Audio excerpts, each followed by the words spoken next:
enjoyed that nice little break? Oh, yeah. Good. Well, our story continues. Well, just to recap, of course, we were sitting in Joseph and Josephine's parlor discussing their whereabouts, and Josephine has been accusing Joseph of potentially murdering.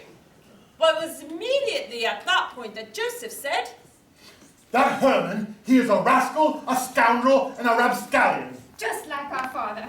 well, immediately after that. Oh, I'm sorry, Joseph. I'm trying to protect you. You always protect me. Miss Marple, I hesitate to say it, but I'm going to tell her. But you promised. I'm telling her. You see, I was having an affair with the stable boy when we were young. Well, Joseph was trying to protect me. And James, the stable boy, well, he had a hot temper. And Well, And Joseph, you killed it! Tell it! Say it! You killed it! There was Marquis of Queensberry rules. I can't help it if these are supposed to be lethal weapons. Stop it! The judge said it was self-defense, and I know you'll find it. I know you know it, Miss Marple. You know everything about everyone. Why, you knew that I passed through the path. Yes. Lying about it. And I can't lie anymore. I just can't do it. She's right. I'm sure you remember that sordid affair. I did catch them frolicking in the hayloft. And it was something that has haunted me ever since. I called that boy James down, and we sat to boxing. And I with a left and a right, and a left and a right. And he landed some good blows too, so much so that I saw red. And I can't say that I rightly remembered. But when I awoke, there the boy was, lifeless, on the floor, my hands bloody. So you see, Miss Marple, it was self-defense. I just want you to exonerate him now. I don't want any chance of him being blamed for these murders. Nothing can do that. I can't go through that again, not with you, Joseph. But I hope you understand it is not rightly my position to exonerate. The detective inspector, I am sure, will be inquiring with you. But if you tell him the absolute truth of where you were, it should all be just fine. Of course. Thank you, Jane. We've always looked at you like an aunt since our parents died. Oh, dears, of course. I'm here for support. Your advice is ever so graciously accepted. Thank you.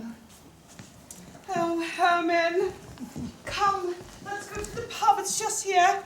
Come, dear. Dance with me.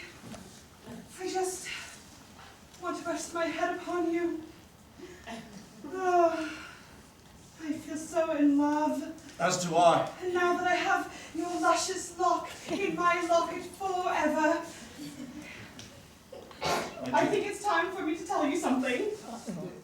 I have an idea. So, I have a way to get to Josephine. I was thinking, what if the two of us pair up and seduce her?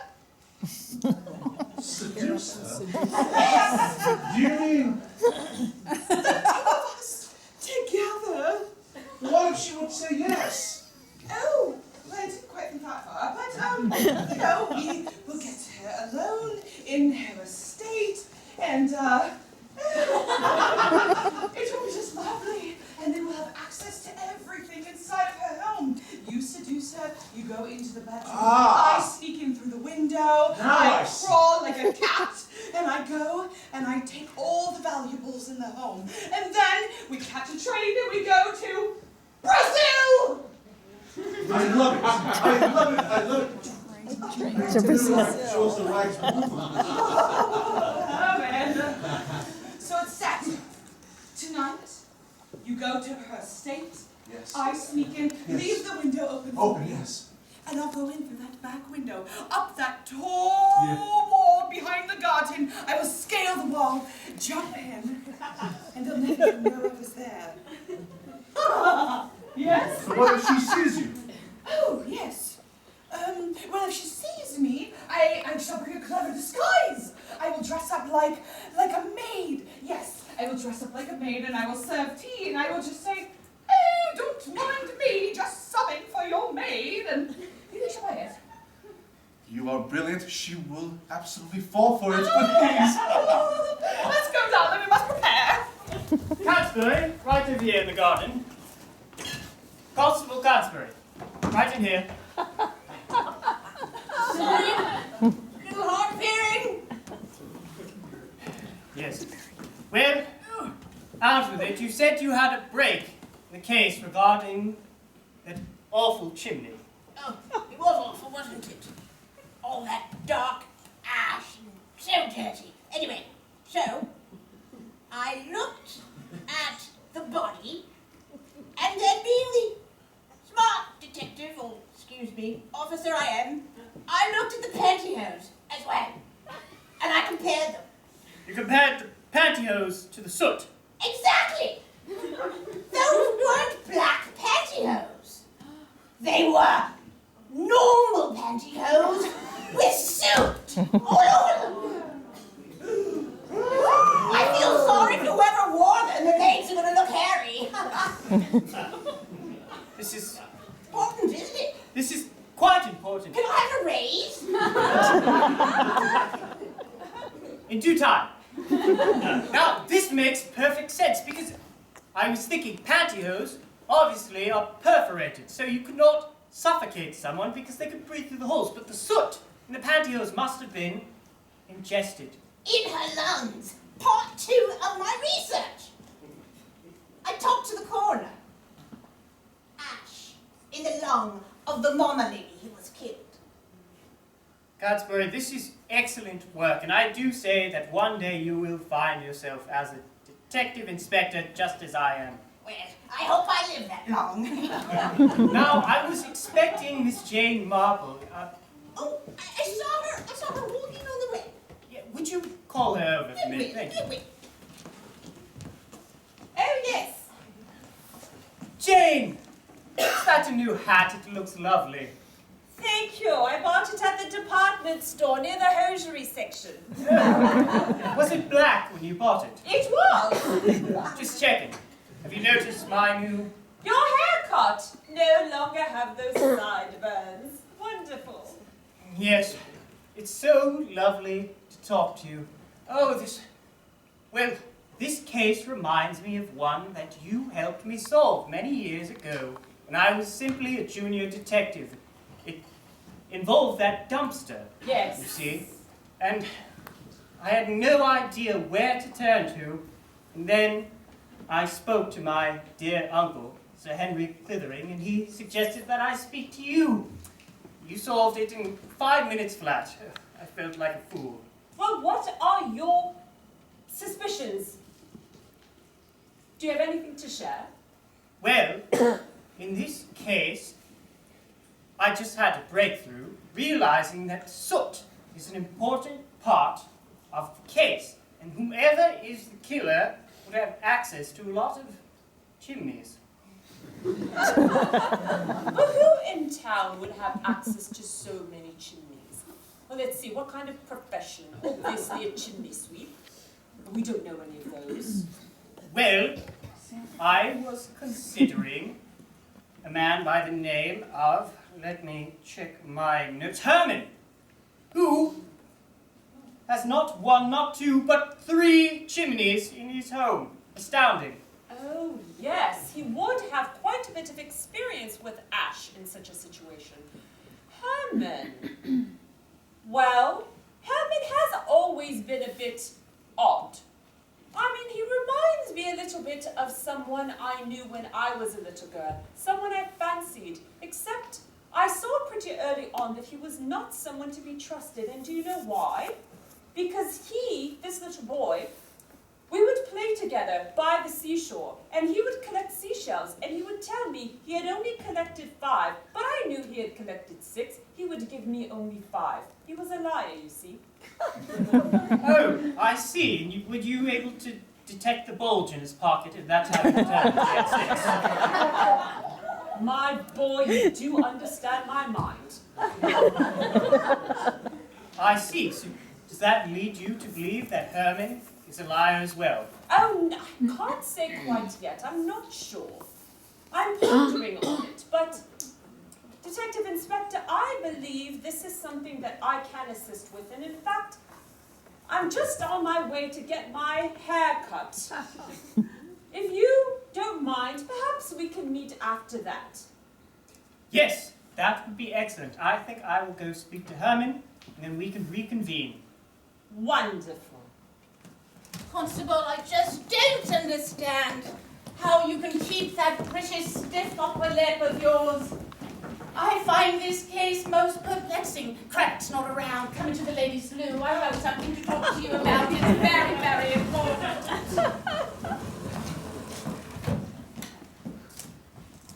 He keeps saying to keep calm and carry on. How can I do that when I'm 9.5 months pregnant and everything makes me cry? You just have to keep pretending. Soon it'll drop out and then you won't have to pretend anymore. It's a dreadful, dreadful, because people get killed here and I can't stand it. Well, you heard the latest. The pantyhose was really sooty hose. And, what's more, it had a funny smell. Oh, dear. I haven't quite gotten the cold report on it, but I fear it's cat urine. No. Yes. Oh, my dear.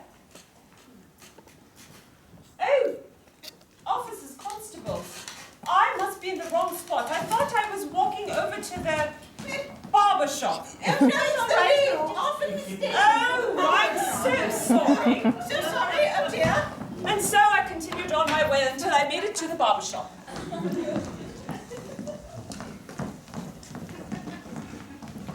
So, the famous Jane Marple, is it? Bertrand, you're new to town, I believe. They say that you're the one with the brains around here. You're the one who solves crimes while those buffoons in the police force bobbled back and forth and accomplished nothing. Have you found out what happened to my Estelle? My dear boy, I'm so sorry for your loss, but I am inquiring here and there about it, and, well, oh, let me see those hands. What of my hand? Well, I mean, they're just so soft for someone who is a physician. Well, I use lotion. Oh, curious. Is it? Those don't look like hands that would have ever operated on anyone. It just reminds me of someone's hands I'd seen once. He carried them around in gloves all the time, and, well, they look exactly the same. Oh, you are a magician, aren't you? All right, Miss Marple. Clearly you've seen my underneath my ruse. Not rouge. No, ruse. Yes. You've seen beneath the ruse. I was never a doctor. Instead, I was a hand model. I was known as Chauvet. Yes, I traveled all the continent and modeled various things. Perhaps you know some of my work. Have you ever seen this one? Well, it was in a smaller magazine at the time. But that's not important. What's important is that one day as I was in a department store modeling the perfume, Estelle walked in. She was beautiful. I at once fell in love and knew that I needed to meet that woman. Well, as I was following her closely in the department store, she rang up a friend on the public telephone and mentioned that she had a doctor's appointment. I knew at once how I could meet her. I at once ran to the doctor and I pulled the fire alarm. Yes, you see, everyone in the doctor's office ran out, and I ran in. Just as Estelle came for her appointment, I pretended to be the doctor, told her I couldn't treat her, sent her off, and then made meetings with her. Yes, it's a bit convoluted, I know. But the bottom line is, everything about me has been a lie. In fact, I never was a hand model. The ruse beneath the ruse beneath the ruse. Yes, I was a piccolo player. But not even that. I was a concert pianist. Okay. But the bottom line is, some way that no longer matters, I met Estelle. And I fell in love with her, and I worked my way into her life. Well, my man, that is the truest thing you have said thus far. Yes, I'm a liar! I'm a liar! I admit it, but I'm not a murderer! Well, in my experience, when one is willing to lie, one is willing to commit crimes. Listen to me. There's something about me I haven't told you yet. You see, I was an orphan. When I was only 4 hours old, my mother died. My father ran to get a doctor, tripped over a fire extinguisher, and he died. I was sent and forced to live in the public orphanages, growing up alone and unloved. Unloved! Do you know what it is to be unloved for your entire life, Miss Marple? I do not, my man. Well, it hurts. It withers the soul. It puts wrinkles on one's hand. For a while I harbored dreams of being a hand model. But no, my hands were too wrinkled and withered from grief. But then, she did come into my life. And do you know what happened to my hands? No. They became smooth again. That's the ointment of love. And the last thing I would ever do is hurt the one person that I thought might love me. You see, the bit about her death, it was true. She was going to die. Even though I was not a doctor, when I was in the doctor's office, I looked at her records and I saw it. Nothing that I have ever said about my feelings for Estelle has been false. Nothing I have ever said about my feelings about Estelle have been false. That is quite the confession, and it warmed my heart. But my friends, unfortunately, after that, someone else in our story died. Oh. Can you guess who? Herman.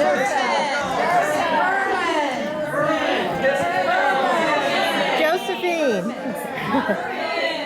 Herman. Josephine. Mary. Josephine Mary. Oh, Herman. Oh, his luscious locks.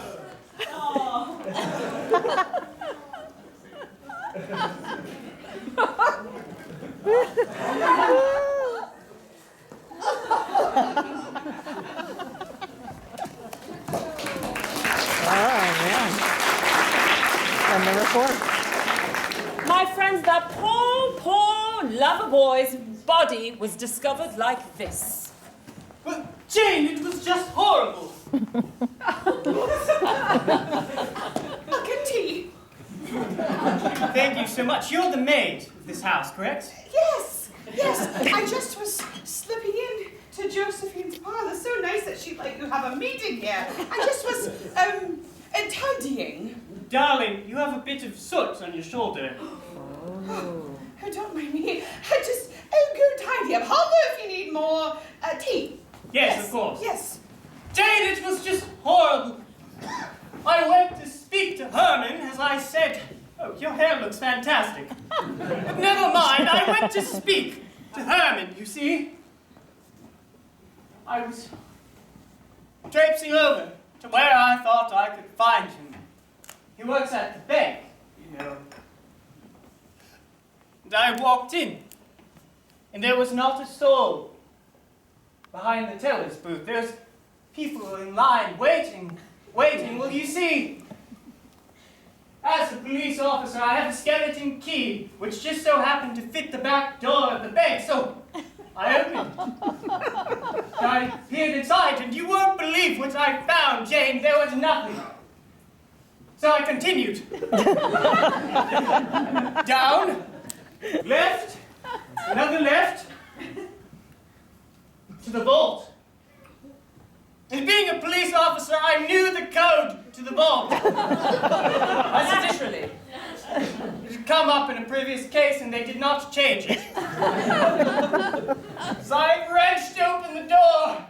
And as I pulled it open, his body fell. Oh. I caught it. Oh, gruesome. There was money, all on the floor. His eyes were bloodshot. He smelled of cucumber. And his head, which at one point was bald, was now covered in black soot, as if someone had sculpted a new hairstyle for him. Don't you see, my boy, the common thing amongst all of this is that soot. But he was your #1 suspect, the 3 chimneys. Jane, that is not all. The money that he had, I traced it. Down the hall. Right, another right. The P.O. system in the back of the... There's deposit boxes where people can secret their cash and valuables. Yes. There was one missing.